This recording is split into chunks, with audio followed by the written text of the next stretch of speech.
is $150. Mimi si Ethiopia. Kuna venye mnaweza kuwa mnanilipa 150. Kichwa ikaruka. My head started spinning.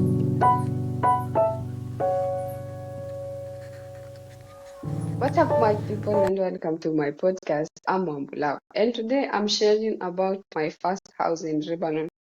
Ukifika Lebanon, uendangi kwa ofisi, unafikanga, and then ukifika kwa airport, they take your passport, unaonyesha visa, and then they take you to a small room kwa airport ndani.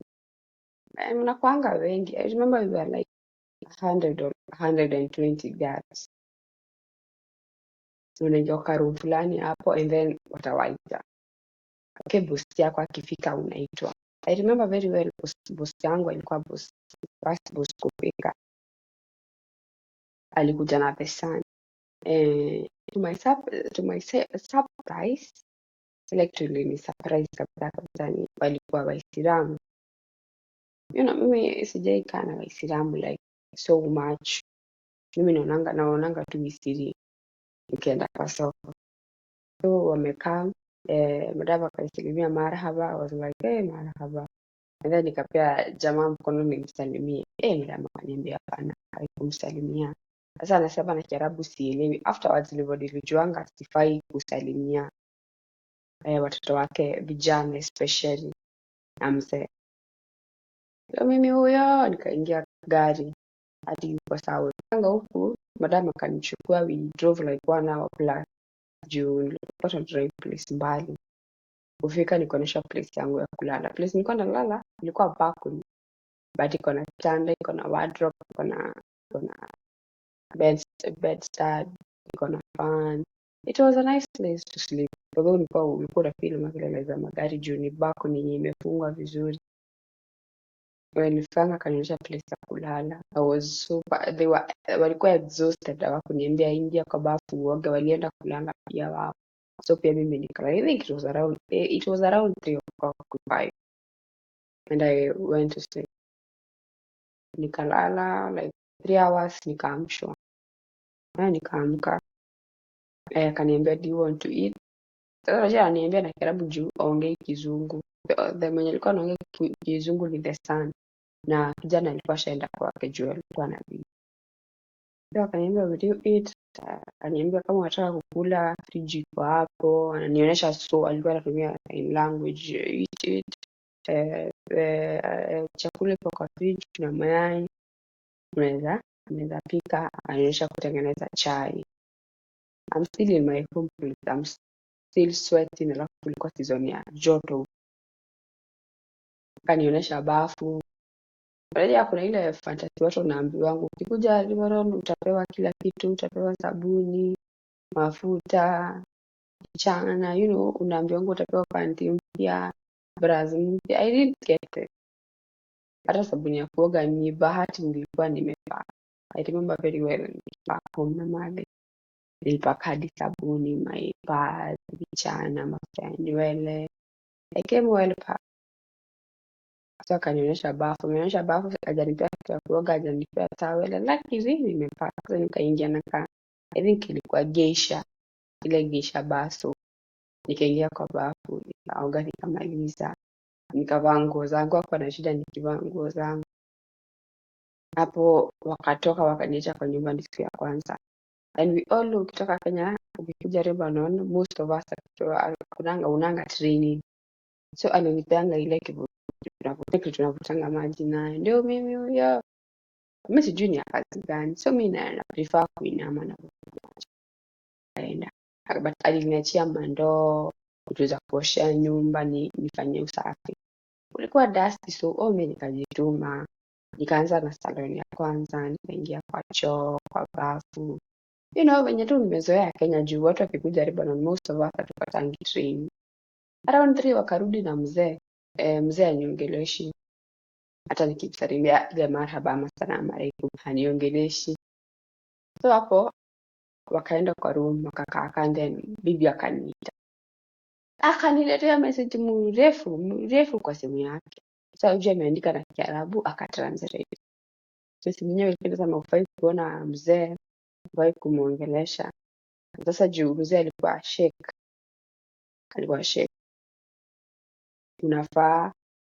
anafaa aku gift vitu ndio at least pia yeye akuwe comfortable kwa nyumba yake.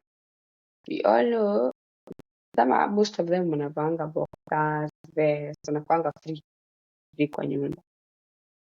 So ndio mimi gift ya kwanza receive Lebanon ilikuwa ilikuwa bottle of perfume na ile store ya mimi nilikuwa nafikiria hiyo store ni pesa mingi. Ile hata 100,000 ya oh my god. Nikaingia Google nikapata ni $50. Kamwambia basi nilikuwa naishika hivi naiangalia na show pesa yote nimepewa siku ya kwanza. I didn't know ilikuwa like I think $1. I think ni $1. Sasa and then jioni tukaenda kwa party. Tukamove kutoka kwa nyumba yao tukaenda kwa like a bungalow with a swimming pool outside. Waislamu wanapenda hizi starehe, so tulienda kwa bungalow. It was a nice place. And I remember venye nilikuja on day 6, day 7. No, ilikuwa kutoka home date 5, 6, 7, 7 ilikuwa birthday yangu. Hiyo hapo tumeenda kwa bungalow. Swimming pool.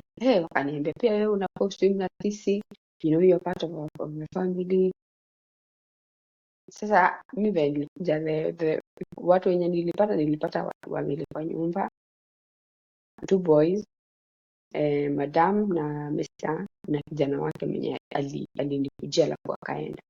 I didn't know anybody else. Hao ndio nimekaa na wao hiyo siku moja, nimeenda kwa swim.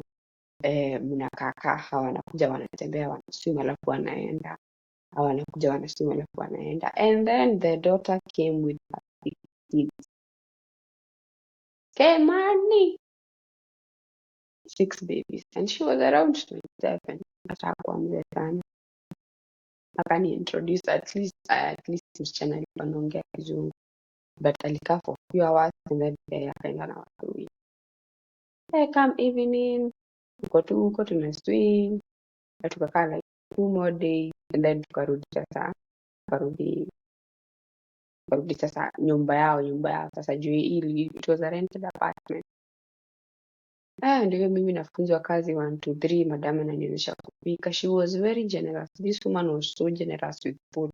Alikuwa anapika food but alikuwa anapika food like 600 recipes. Anapika sufuria 10, alafu anaenda na gari, alafu anakaa anakuja anamalizia kupika. And then anakuta kila food sanya and then anakuacha jikoni and then anaenda kwa kukaa na familia yake. So after 1 week nikarealize huyu msichana wake mwenye sita anakujanga kila siku na watoto wake 6 babies. Na alikuwa anakuja huko chini anapiga ring bell huko chini. Nilikuwa tunakaa 4th floor. Anakuita muende mtoto mmoja alikuwa kwa carrier hii ya gari, alafu na mwingine bado hakuwa anajua kutembea, walikuwa wamefuatana. And then akuletea nguo zao chafu wafulie. Atakuja apike breakfast kwa mama yake, apike lunch wakule, mzee wake akuje akule lunch yake saa 10 and then to 8 ndio ataenda. So generally umeshinda na watu wengi, umekaa na watoto the whole day, umewaosha. Like every now and then I was moving up and down. Ika happen simu yangu ikaharibika.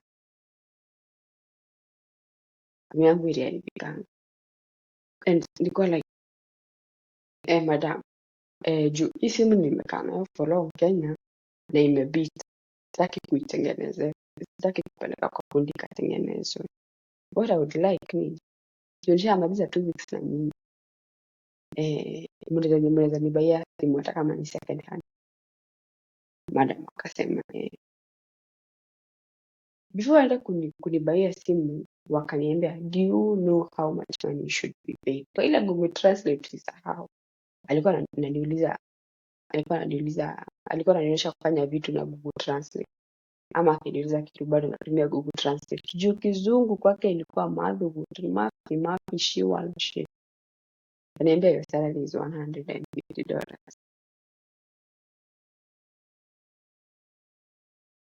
You? What? No way. Hivyo ndivyo nilimwambianga, there is no way my salary is $150. Mimi si Mwethiopia. Hakuna venye mnaweza kuwa mnanilipa 150. Kichwa ikaruka. My head started spinning. Pia nalipa $150. And it's been 2 weeks inside that house. Nikapigia iko imeharibika sana. Ile kitu simu yangu ilikuwa na shida nayo ni charging system. Lazima ungeiseti. Unaiseti kiplan fulani unataka ukiseti. So hata most of the time nilikuwa naitumia ikiwa kwa charge. Na charge 3% haitatoka hapo, haitasonga. Kapigia agent. Agent wangu alikuwa tu mzuri tu sana. She's a very nice woman. Akamwambia, madam, huku ulinileta wananiambia salary yangu ni 150. Niambia achana na hiyo kazi. Achana na hiyo kazi, zifanye kazi tena, pack your clothes, simama kwa mlango and tell them to take you back. Kuna venye naweza leta huyu jamaa msichana walipa 150, there's no way. Nikamwambia ni sawa. And then I called my mom. I like speaking to my mom. Nikamwambia mom, nilikuja wanasema watanilipa $150. What do you think we should do? Ama what should I do? Wewe kama mzazi unanifanya nini? Mama mtoto wekaa mwezi ulipo hiyo 150 ya. And then ukae at least to earn pesa. And then we can see from there. At least tujue kazi. This is what my mom told me. At least tujue kazi. Na ujue at least hiyo kerabu unashinda ukisema inakusumbua. And I took her advice nikasema acha nikae mwezi nilipe hiyo 150. Tareke. Kajijaza. Kwa hivyo nilikuwa napata heart attack once in a while. Nilikuwa nasikia roho inakimbia. Eldoret arudi. So there's a very funny story behind this story. Nilituma kutoka kwa hiyo nyumba exact. Ni ati walikuwa wanaenda out. Sema walikuwa wanatoka kwa nyumba kitu 10. Wananiacha. And then at around 3 unasikia mtu anagonga mlango yangu. It happened twice. Sikufungua mlango. Sikuwa nafungua. Alikuwa ameniambia like vijana wangu you're not supposed to speak to them. Mzee wangu you're not supposed to speak to them. Mtu akigonga mlango ya polisi unala juu nilikuwa na mlango mbili. Juu si ni balcony. So polisi walikuwa wamevuta nyumba, kulikuwa na mlango ya kwanza wamevuta kwa balcony. Sasa kuna ile yenye ilikuwa from before. Kama mtu anagonga moja nikafungua. Sasa I think wewe sikuwa nafungua, alikuwa achana na mimi. Nafungua nikapata ni yeye. Akaniambia please come to my room. Come to my room. Shwa. Akaniambia usimeke makelele, wewe kuja kwa room yangu. Mimi huyo na kelele yangu nikachange tu. Unajua sasa nilikuwa nimevaa tu, kuna ka short na ka vest. So ni amke nivae bra. Nivae at least trouser nikae decent. Jina naenda kwa room yake. Nikaenda. Akaniambia I want you to make massage for me. Okay, I can do that. Naweza make massage, why not? Kapanda kwa kitanda madam, unajua sasa wakikaa kwa nyumba venye wanakaanga free, they are very free in their house. Hawashukangi kama kuna watoto so wako ka booty short na vest too easy yana tano. And I just massage my back and my legs and my hands. Mimi huyo kaanza na miguu, amelala kwa kitanda. Mzee ako hapo next. Yes, next. So tandao ilikuwa ile queen size, a big nice bed. They used to have a very nice bed. The bed was superb. Ilikuwa too big. Madam akaniambia don't be scared. Ni sawa, unajua ndio nimekuja ameniandikia kwa Google Translate. Don't be scared, just do it. Sasa kuina na kuonyesha hapa. Akamwambia madam kwa kitanda. Mzee ako kwa kitanda. Unataka nifanye massage aje? How does it even work for you that nitafanya massage ukiwa kwa kitanda na mzee ako kwa kitanda? Mzee ako na hivi udem ni mjanja, mzee aka exit ya kulipa na kia. Madam akaniambia panda. What? Sienda tatu nikapanda. Tana massage mgongo madam pole. It's 3 in the middle of the night. 3. Nikamumassage. nikamassage miguu yake. I finished and then the husband to massage him. Ate yes, mzee akaniambia pia mimi massage, nimechoka sana, I had a very busy day, busy day, would like some massage. Hapa ndipo niliuliza, was this part of the contract? In my mind ilikuwa najiuliza, was this part of the contract? Nasikianga watu wakiambiwa, ukisikia ukiambiwa ufanye massage, nasikianga wakisema unapokataa. And I'm here. Mzee ndio huyo na kaboxa na vest anataka nimfanye.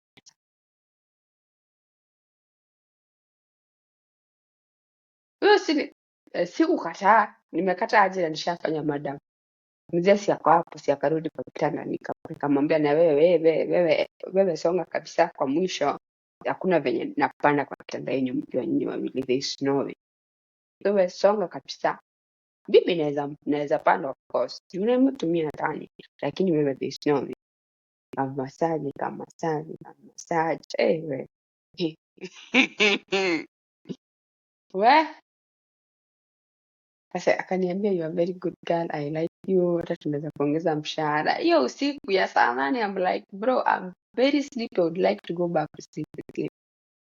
Hata tunaweza kuongeza mshahara, wewe usijali, weka na sisi. Nikuita tufanye massage, wewe unakuja bila kubishana. Usiku unafunga mlango ukilala. Okay. Sasa nafunga mlango nikilala. Okay. Sasa okay deal. Kamaliza hiyo siku nikaenda. After 3 days, mzee ni alinijia. Make massage to me anyway. At a time nilipata they were very ready and prepared for me to make massage for them. Nika make 3 weeks.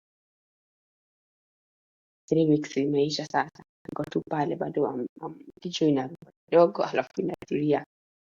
Inaruka kidogo inatulia. Ni ati niliulizwa kama anaweza taka kuolewa na mimi. Now I understand kwa nini alikuwa ananiuliza kama anaweza taka kuolewa na yeye. In my naive mind nikasema I think, nikamwambia okay. I think I was too crazy and naive to mwambia okay, how does it work when you marry and you have a wife and from Kenya, hata sijamaliza miezi 2 kwa nyumba yako, you want to marry me, how does it work? Nitakwambia tutaandikiana, wewe kazi ya nyumba bado unafanya, but utakuwa unaniserve kwa kitanda. Mwambia okay, I see. Nikamwambia so nitakuwa nalala na wewe, bibi yako akiwa na bibi kama hivyo. Mwambia pana lazima bibi yangu akue, so ni kama wewe utakuwa bibi yetu, like you will be the wife to my wife and me. Nikamwambia can I see like part of the contract? Naweza ona penye hiyo contract involve, but iandikwe na Kizungu. They gave me aliniandikia and then kanisi nilikuwa nasema you see you hauna any right kwa hiyo nyumba, but you will be second wife. Not really a wife, like a baby something. Hey. Okay. What am I supposed to do? Tutaenda court ama tuende kwa mosque to sign hizo documents, ni kuwe napata document na protectiwa aje na hizi document. You know, I was like very nataka kujua. I wanted to know.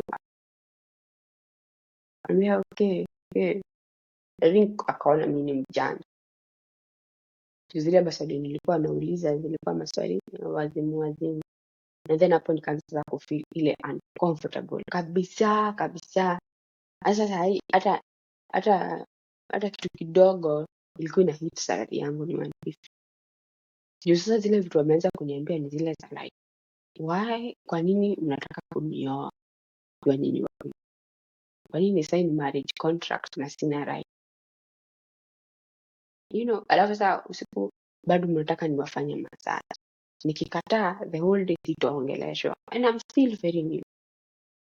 Mr. akitaka kazi peke yake anataka kukuja ashinde akikuspank matako kwa nini. Mama anakuspank wote like pita jikoni pa. And it's done to everybody. Si wewe tu unaona msichana amespank na baba yake. I was so scared and fed up with the house. Nikaongea na kijana akasema mzee ameamua anaweza kuongeza 170. Kimaliza mwaka we give you 170. Kama kijana, but you don't know what the stuff that go on apart from mimi kufanya kazi in this. Sikumwambia because I was like there was stuff hii vitu singeambia mahali. Unaona? Na sikuwa na best close mwenye anaweza understand hii. But ile kitu nilikuwa nawauliza ni salary yako ni ngapi? Salary yako ni ngapi? And when the right of group of wale mabishtu kona kiwangali and then upate wa open up like huyo msiwezi aizi kupea story yake. So pia huwezi mpea story yako. Unaona? After hiyo siku moja madam nikiwa jikoni akakuja akakasirika, ufungui mlango siku hizi, memea pembe, kwa nini hutaki? And she was really her tone of voice was very up, ilikuwa juu kabisa. Akamwambia pole, kesho I will try and come in. Nafanya massage for their peace of mind, na mimi wanipea peace of mind, at least waniongeleshe, na wakibuy food wanipe juu ama breko walikuwa nakula nje. So mbusi walikuwa wanaleta zile mbosho zao. Kuna mbosho fulani wanapenda huko asubuhi. Hizo mbosho ama wanaleta manushi, zata, cheese, unapata aja nikao. But nikiwafanya massage usiku nilikuwa napata ameniletea. Hiyo weekend kaenda kwa ile nyumba tulikuwa tumeenda ile siku nikiwa mgeni. Kwa hiyo bungalow ilikuwa na pool. We stayed there, nilikuwa patia mtoto wake. Msichana wake mtoto wake kadi kaenda. So tukahafan party. Hiyo siku when I was swimming nika drown. I'm a very good swimmer. Nili drown. Na ile place na drown ni place nilikuwa na kanyanga chini. Naweza kanyaga chini nisimame kwa maji, but I could not feel my life. I could not feel my life. Nilishindwa kushindwa na nikashindwa. Kuna place wamekaa wako wananiona. So ni kama wako juu yangu, place na drown hawanioni. Until kijana mmoja wao alikuwa anaitwa siwezi yake, but his name is very nice. I used to like his name. Aliruka ndani akapata na drown. Na ni mfupi kunishinda, alikuja kaenda, what's wrong with you? Why you drowning? Ambia sijui, nilikuwa nimekunywa maji. Nilitoka kwa hiyo swimming pool, I could not breathe, madam alianza kunimpress. Akiniambianga slowly, breathe slowly. Ajua anasema na Kiarabu, I'm just trying to make it easy for everybody to. Nikasema there is no way nilikuwa na drown hiyo place. Hii place watu hii wana swim. Na mostly wananga floaters. There is no way naweza kuwa ni drown by swimming. Nikarudi nikasimama. Nirudi. Hapa nimeweza kubreathe, I went back na nikapata nasimama kabisa hata maji yanipita. Nikaenda kwa nyumba, I made some kwa mikile kahawa kakunywa na hiyo nikakunywa kidogo. Then party ikakuja, keki, walivili wageni wakiendanga wakichama na machai, everything. Around 3 nikaenda kula. Juu vijana ni wengi, ulalangi na vijana. Na most hizi rooms zinachukua nguo kwanga room moja ama mbili. Hiyo time tulikuwa tumechukua two bedrooms. So sikulala kwa room ya madam. Mara ya kwanza nililala kwa room ya madam. Juu siwezi lala na vijana kwa sitting room na huku kuna place huwezi lala jikoni. Hawaamini mtu anafaa kulala jikoni, tafadhali ulale salon. So hii vijana walilala kwa salon, msichana wake na watoto wakalala kwa room moja, alafu madam na mimi hiyo room nyingine. Nilikuwa nafanya nilale kwa hiyo room yao. Ndio alifanya nini massage. Nikakata. Nikavuta mattress kamoja nikaleta kwa msichana.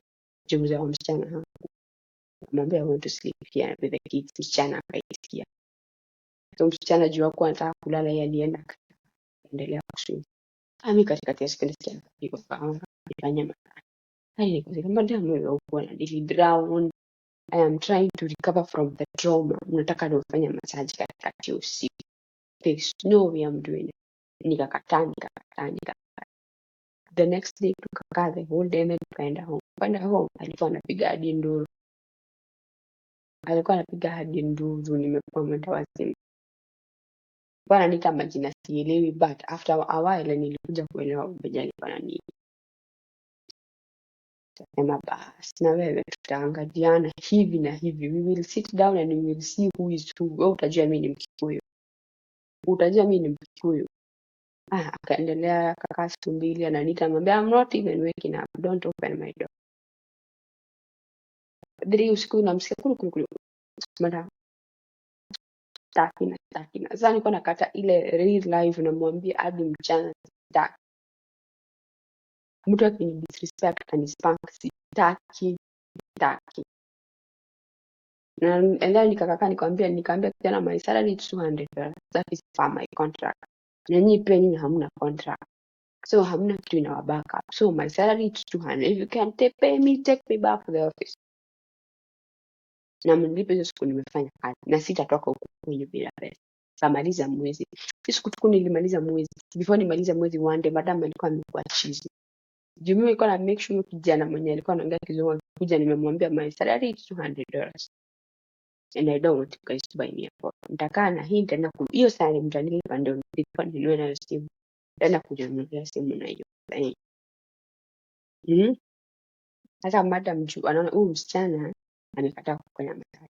Na kila siku anaitisha. Ana insist ufanye massage na yeye kwa room yao. Na hata nikipata nikiosha niwapate kwa hiyo room siku anaingia. Kwa ngoja waende nioshe. So hata angemess choo wapate wako na bwana yake kwa hiyo choo. Singeingia kwambia mtoke nioshe. Sasa akaanza kunipiga hiyo cold war. Kuja na vitu ama tukienda nje anabaia kila mtu juu na maji mimi ananiacha. Nikajua sitakuwa naenda. Kwa nakaa kwa nyumba. Then hiyo mwezi ka happen ile time ya shule. Tukaenda na wao wa shule wakaniacha kwa barabara. Kwani nilijua hii nyumba I was never meant to stay in there. No way. Niliacha kwa barabara. Bahati hakuwa amejua nilikuwa nimemark barabara yote. Jumoso tulikuwa tunatembea na yeye. Narudi kwa nyumba Mr. nilipata kwa gate nikiwa nimesimama. Ananiambia what are you doing here? Anambia waliniacha. Nikapotea. Yaani nimegoja kila mtu ishe kwa barabara ndio nijue kumark barabara tena nirudi. Sasa ile sikuwa ati na namba ofisi ningepigia ofisi. So hata ningetupwa hapo mimi na ningefanya. Mimi ningeibiwa na huko. Juu ni mgeni bado. Najirudisha na nikajua bado. Nimuokomenye. Sasa siku ya kulipo akanipea nikamwambia sijase. Nachukua ile 150 nikamwambia ni $50 plus. Nikaingia kwa room nikapaka. Nikamwambia I still need my $50. $200. And I don't want to work for you. Call the office. Hiyo siku nikapaka manguo madam akakuja akazimwaga zote kando. Kaanza kuangalia kama nimeiba. Nikamwambia angalia. Hata zile manguo alikuwa amenipea hakuna nguo hata moja nilikuwa nimepaka. Hakuna.